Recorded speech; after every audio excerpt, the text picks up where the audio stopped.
அல்ஹம்துலில்லாஹி வஹ்தஹு வஸ்ஸலாத்து வஸ்ஸலாமு அலா மன் லா நபிய்ய பஅத. அன்புக்குரியவர்களே, கண்ணியமானவர்களே, அல் குர்ஆனிலே 6236 ஆயத்துகள் இருக்கின்றது. 6236 ஆயத்துகள் இருக்கின்றது. இந்த ஆயத்துகளிலே 1500க்கும் மேற்பட்ட இடங்களிலே 1500க்கும் மேற்பட்ட இடங்களிலே அல்லாஹ் சுப்ஹானஹு வ தஆலா அஹ்லாக்கை பற்றி பேசியிருக்கின்றார். 1504 ஆயத்துகளிலே அல்லாஹு தஆலா அஹ்லாக், நமது பண்புகள் எப்படி இருக்க வேண்டும், இதை பற்றி பேசியிருக்கின்றார். 130 இடங்களிலே 130 ஆயத்துகளிலே அல்லாஹு தஆலா இபாதத்தை பற்றி பேசியிருக்கின்றார். இந்த அடிப்படையில் குர்ஆனிலே கிட்டத்தட்ட 25% அதிகமாக அல்லாஹு தஆலா அஹ்லாக்கை பற்றி, எமது பண்புகள், மனிதர்களுடன் பழகும் பொழுது, கொடுக்கல் வாங்கல் செய்யும் பொழுது எப்படி இருக்க வேண்டும் என்பதை பற்றி பேசியிருக்கின்றார். இபாதத்தை பற்றி அல்லாஹு தஆலா 2% குறைவான அளவுதான் குர்ஆனிலே பேசியிருக்கின்றார். அல்லாஹ்வுடன் உள்ள உறவு எப்படி சரியாக இருக்க வேண்டுமோ, மனிதர்களுடன் அல்லாஹ்வுடைய படைப்புகளுடன் இருக்கக்கூடிய உறவும் சரியாக அமையாத வரைக்கும் எமது ஆகிரத், மௌத்துக்கு பின்னால் உள்ள வாழ்க்கை சிறப்பாக அமைய மாட்டாது. எமது அஹ்லாக் என்பது மிகச் சிறப்பாக இருக்க வேண்டும். நபி ஸல்லல்லாஹு அலைஹி வஸல்லம் ஹதீஸிலே சொன்னார்கள், நாளை மறுமை நாளையிலே ஒரு மனிதனின் மீசான் தராசு பாரமாகுவது அந்த மனிதனிடத்தில் காணப்படக்கூடிய நல்ல அஹ்லாக் மூலமாக என்று ஸல்லல்லாஹு அலைஹி வஸல்லம் சொன்னார்கள். அஹ்லாக்கை விட ஒரு மனிதனின் மீசான் தராசை பாரமாக்கக்கூடிய அமல் வேறு எதுவும் கிடையாது. என்ன ஒரு ஹதீஸிலே ஸல்லல்லாஹு அலைஹி வஸல்லம் சொன்னார்கள், ஒரு மனிதன் நின்று வணங்கக்கூடிய, பகல் முழுக்க நோன்பு பிடிக்கக்கூடிய ஒரு ஆபிதை விட ஒரு முஃமின் நல்ல பண்புகள் மூலமாக சிறந்த அந்தஸ்தை அல்லாஹ்விடத்தில் அடைந்து கொள்கின்றான் என்று ஸல்லல்லாஹு அலைஹி வஸல்லம் சொன்னார்.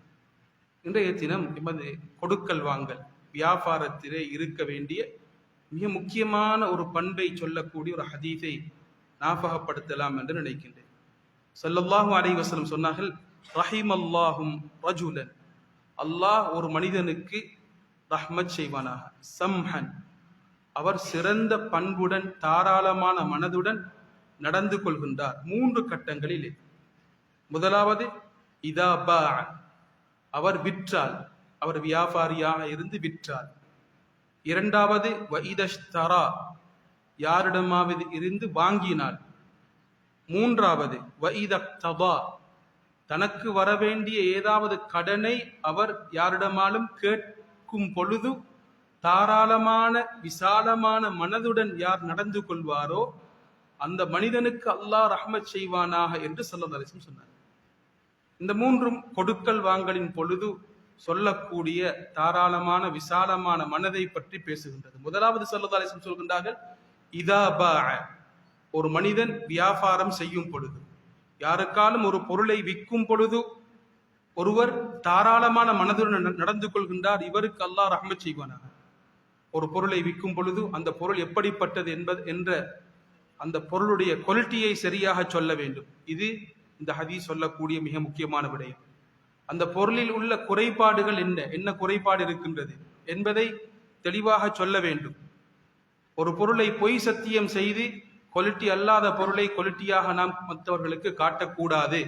இப்படி செய்வது வியாபாரத்தை வியாபாரம் நடக்கும், ஆனால் பரக்கத் இல்லாமல் போய்விடும் என்று ஸல்லல்லாஹு அலைஹி வஸல்லம் அவர்கள் சொல்லி காட்டியிருக்கின்றார்கள். இரண்டாவது ஸல்லல்லாஹு அலைஹி வஸல்லம் சொல்கின்றார்கள், வாங்கும் பொழுது தாராளமான மனதுடன் நடந்து கொள்ள வேண்டும்.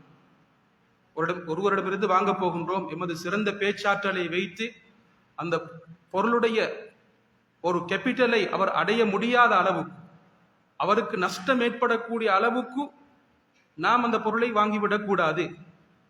கண்ணியமானவர்களே, ஒரு பொருளுக்கென்று மார்க்கெட் பிரைஸ் இருக்கின்றது, நம் அனைவருக்கும் தெரியும். அவரை ஏமாற்றி அந்த மார்க்கெட் பிரைஸை விட குறைவான விலைக்கு நாம் வாங்கிவிடக் கூடாது. இது மார்க்கம் சொல்லக்கூடிய மிக அழகான ஒரு வழிகாட்டல். மூன்றாவது, யாரிடமாவது இருந்து ஒரு கடனை நாம் நிறைவேற்றுமாறு சொல்கின்றோம், கடன் எடுத்து விட்டார். இந்த சந்தர்ப்பத்தில் கஷ்டமான ஒருவர் இருக்கின்றார், ஒரு சிறிய தொகையாக இருக்கின்றது, இதை மன்னிப்பது மார்க்கம் சொல்லக்கூடிய ஒரு வழிகாட்டலாக இருக்கின்றது. அல்லது ஒரு தவணை கொடுப்பது, இன்னும் ஒரு டேர்மை கொடுப்பது, கொஞ்சம் காலத்தை கொடுத்து இதற்கு பின்னால் தாருங்கள் என்று தவணை கொடுப்பது மார்க்கம் சொல்லக்கூடிய மிக முக்கியமான வழிகாட்டலாக இருக்கின்றது. நமது வார்த்தைகள் மனதை நோகடிக்காதவாறு சிறந்த வார்த்தைகளை பயன்படுத்துவது இந்த ஹதீஸ் சொல்லக்கூடிய மிக முக்கியமான வழிகாட்டலாக இருக்கின்றது. எனவே கண்ணியமானவர்களே, அஹ்லாக் என்பது மிக விசாலமான ஒன்று. அது கொடுக்கல் வாங்கலிலே அஹ்லாக் என்பது இருக்க வேண்டும் என்பதை இந்த ஹதீஸ் நமக்கு சொல்லி காட்டி தந்திருக்கின்றது. அல்லாஹு சுப்ஹானஹு வ தஆலா நல்ல விடயங்களை கேட்டு அதை பின்பற்றிய கூட்டத்திலே அனைவரையும் ஆக்கி அருள்வானாக. வாஹிர் தஅவானா அல்ஹம்துலில்லாஹி ரப்பில் ஆலமீன். வஸ்ஸலாமு அலைக்கும் வரஹ்மத்துல்லாஹி வபரகாத்துஹு.